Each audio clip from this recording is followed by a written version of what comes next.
text-to-voice synthesis provided by Vidnami. Public notice concerning the Corporations Act of 1870.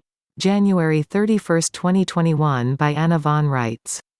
A great deal of attention has been focused on the Act of 1871, which was actually repealed in 1874, and a great many people have been running around willy-nilly making all sorts of claims about this action, which all boils down to the creation of a municipal corporation calling itself the Municipal Corporation of the District of Columbia.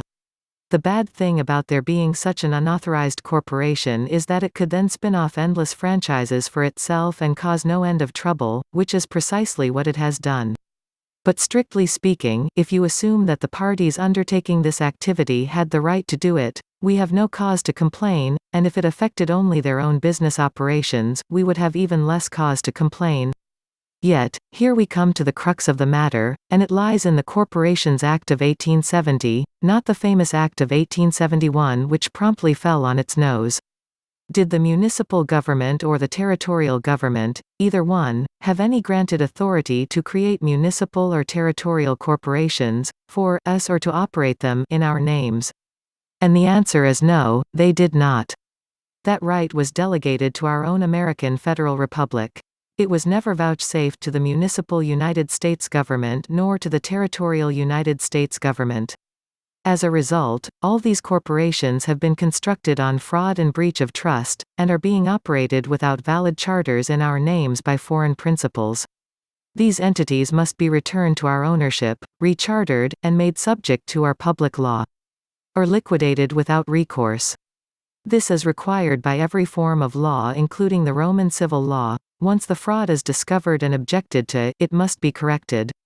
The fraud has been discovered, and it is not in the Act of 1871 per se. It's in the Corporations Law of 1870, which has allowed all these other entities to exist. This is our public notice that this fraud has occurred and that it involves misrepresentation of powers and delegated authorities, similar names deceit, and usurpation in breach of trust. There is no doubt that this has happened and there is no question what the remedy must be.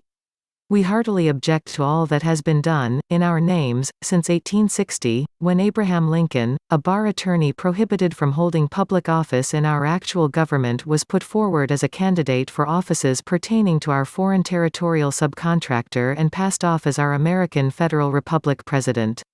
Notice to agents is notice to principals, notice to principals is notice to agents.